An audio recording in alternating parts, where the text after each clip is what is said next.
I should have trusted my gut the second I saw the empty bookshelf. My name is Lena Hartley. I'm 34, no kids, not married, and I've worked as a veterinarian in Denver for nearly a decade. People assume that means I'm soft, the kind of woman who tears up over puppies and gives money when family asks without thinking twice. That used to be true. This story starts the week after my dad's funeral. I came back to his old townhouse on the west side of town to pack up some of his things.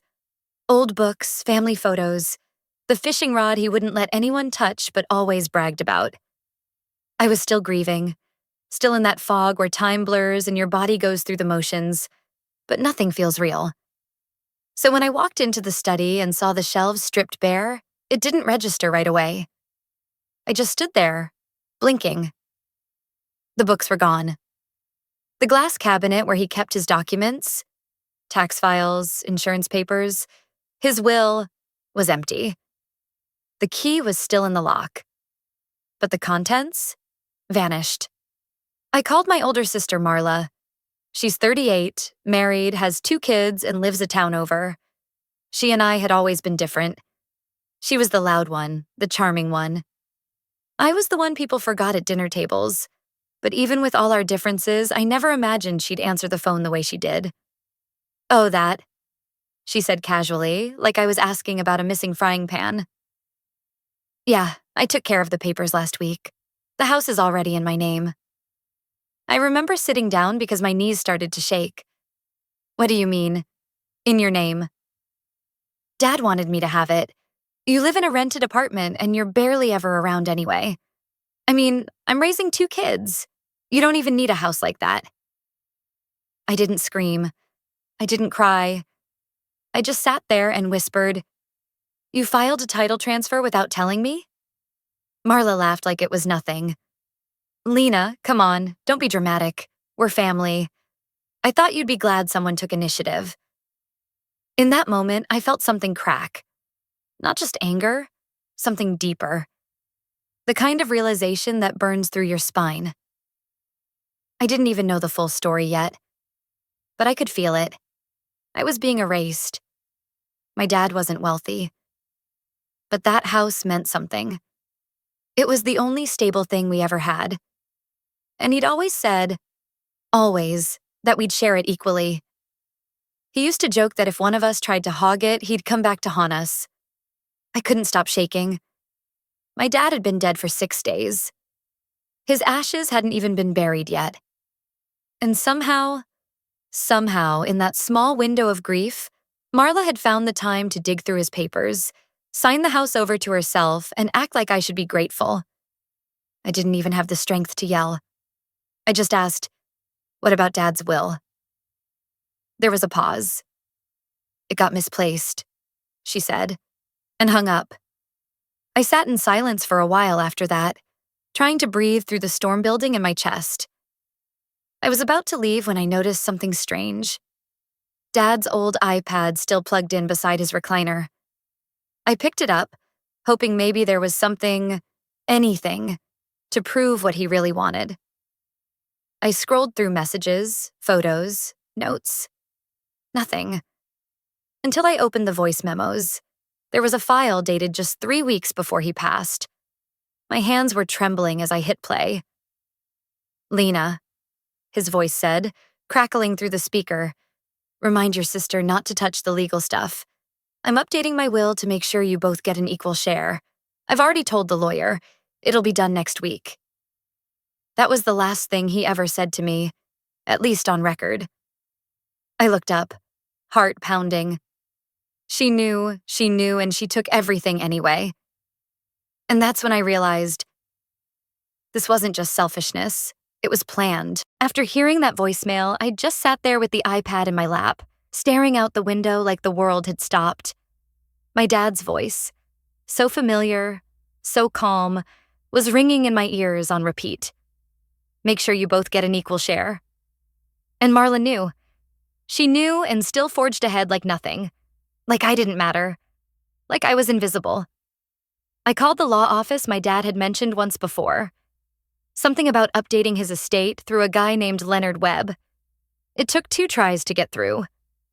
When I finally spoke to the assistant and gave my dad's name, there was a pause on the line.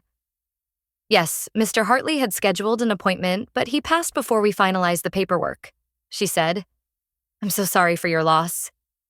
My voice cracked. Do you have a copy? Even a draft? She hesitated. We do, but it wasn't signed yet.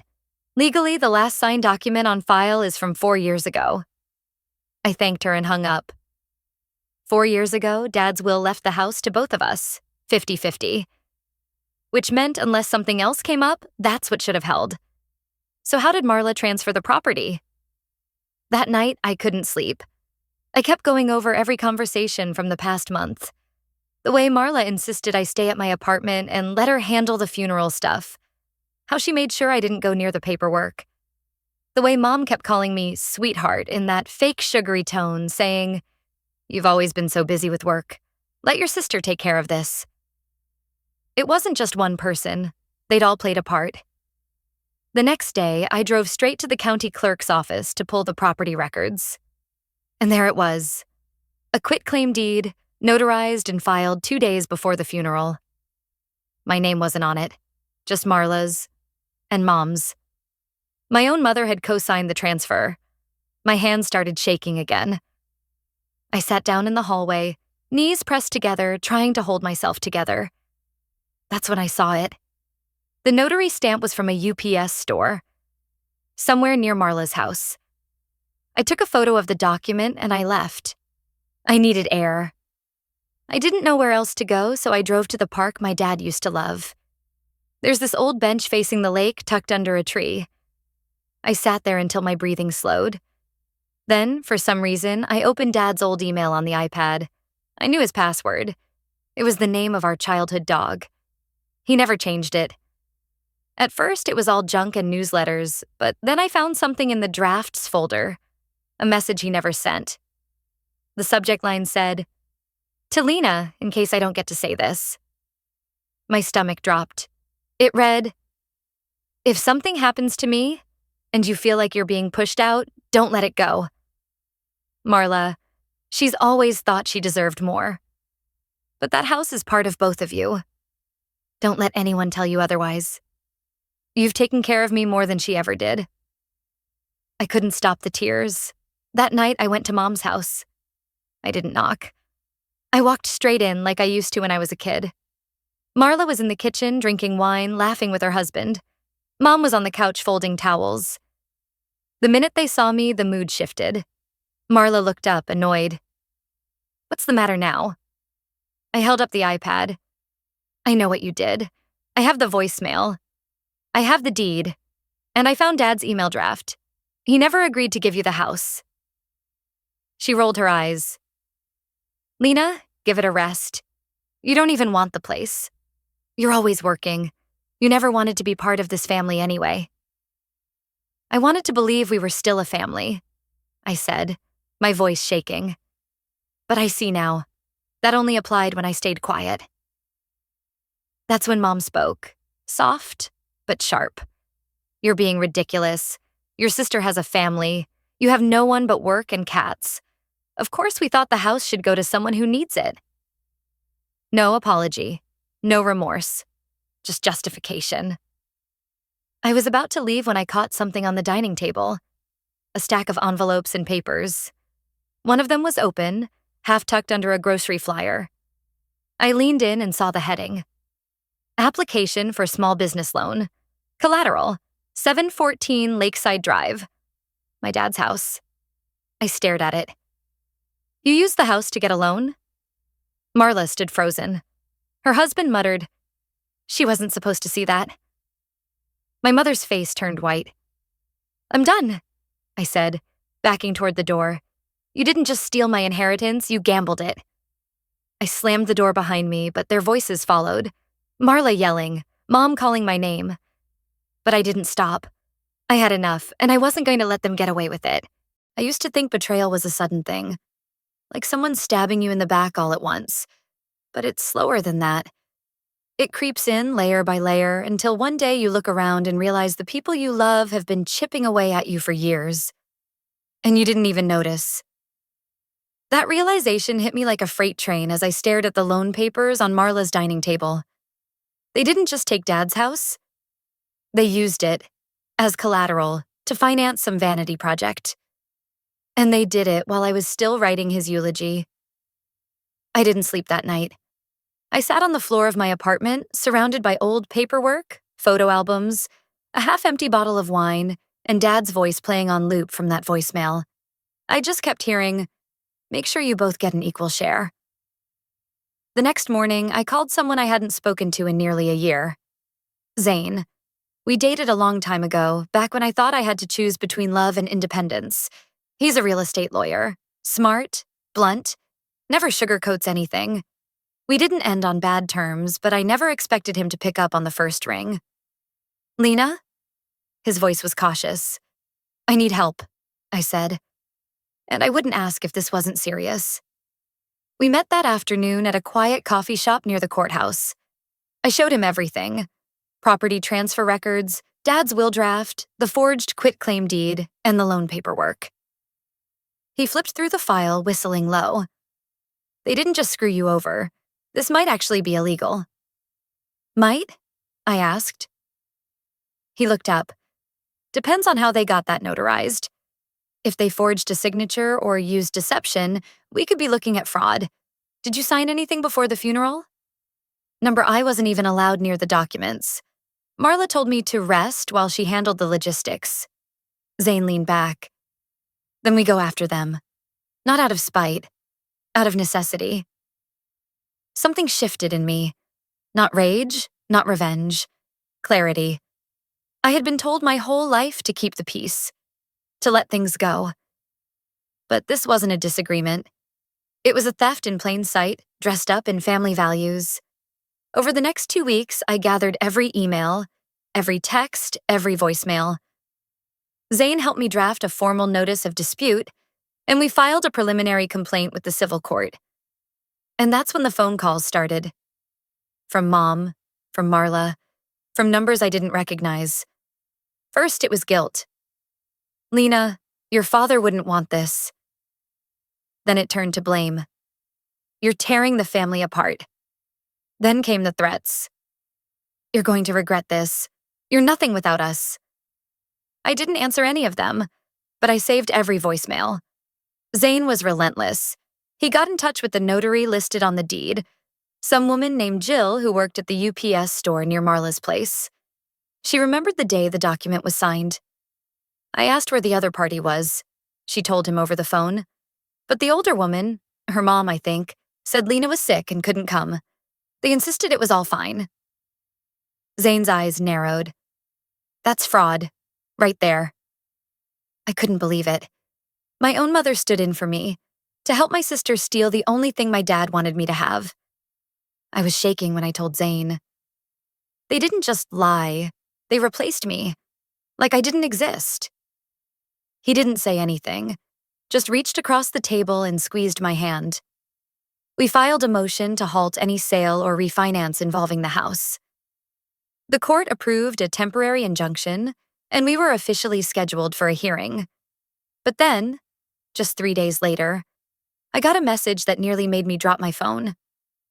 It was from Dad's former neighbor, Mr. Fulton. I hadn't spoken to him since the funeral.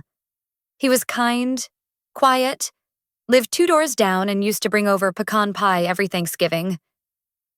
His message said, "Lena, I don't know if this helps, but your dad gave me something for safekeeping last year. Said to hold it in case things ever got messy. Let me know when you're free to come by." I drove over immediately. My heart wouldn't stop racing. Mr. Fulton opened the door and handed me a small black envelope, sealed and worn at the edges. Inside was a handwritten letter, and a certified copy of the original will, the one Dad had updated but never got to file. His signature, notarized. Date, 2 days before his stroke. But that wasn't the part that made my blood run cold. Attached to the letter was a USB drive. On it, a video recording from my dad's phone. He was sitting in his recliner, looking straight into the camera. And in it, he said words I will never forget. If Marla or your mother ever try to take the house, don't trust them. I'm sorry, Lena. I wish I'd protected you better. But if you're watching this, it means they already tried. There's something terrifying about watching people you grew up with slowly become strangers. But what's worse is realizing they were never really who you thought they were in the first place. After Mr. Fulton gave me the envelope and USB drive, I sat in my car with the engine running, playing the video again and again like it was some kind of lifeline. My dad, eyes tired but sharp, stared into the lens and warned me, "Don't trust them." And suddenly, every red flag over the past 10 years lit up like a damn parade. I wasn't imagining it. I wasn't being overdramatic. I was being targeted. And now, finally, I had proof. That night, Zane came over with takeout and 2 laptops. I showed him the video, and his reaction was instant. "This changes everything," he said. "They're done." We filed an emergency motion to submit the will and video into the record. The court approved a temporary freeze on the title. Marla couldn't touch the house, couldn't refinance, couldn't even list it for sale. The spa loan she used it for? Hanging by a thread. The backlash came fast. The next day, my mom showed up at my apartment unannounced. She hadn't been there in years. She stood in my doorway like nothing had happened, holding a lemon pie like we were still playing house. "Can we talk?" she asked, eyes already glassy. I let her in. I don't know why. Maybe I wanted to hear it. Maybe I needed to. She sat at the table and said, "We never meant to hurt you. She's always had a harder life. You know that?" I stared at her. "Harder?" "She's married, has 2 kids, a house. She stole from me, Mom. And you helped her." She said nothing. I stood. "Do you even realize how long you've been doing this? Making me feel like I don't count because I don't have a husband or a baby or some flashy life?" Still silence. Then she said it, quiet and without a shred of remorse. "I thought you'd bounce back. You're strong, Lena. You always have been." I laughed. I couldn't help it. That was the problem, wasn't it? They thought I'd be fine. They always did. So I was the one they leaned on, the one they borrowed from, the one they dumped their mess onto, because I'd be fine. Not this time. I walked to the door and opened it. "You need to leave." She didn't argue.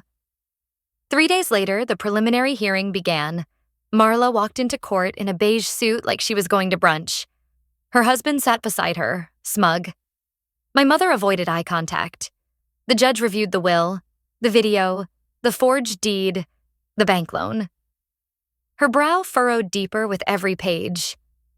Zane spoke calmly, methodically, laying everything out. I didn't say a word until the judge asked me directly, "Miss Hartley, what do you believe motivated this deception?" I looked at my sister. She crossed her arms, jaw tight. "They didn't just want the house," I said. "They wanted to erase me from my own father's life, and they almost got away with it." The courtroom was dead silent. Then Marla's lawyer stood up. "Your Honor, if I may, my client would like to make a statement." She nodded. And that's when it happened. Marla stood, cleared her throat, and said, "Fine. I did it. But Lena doesn't deserve that house. She was never around. She didn't take care of Dad. I did. I earned it." I felt my jaw tighten. The judge scribbled something in her notes, then looked up slowly.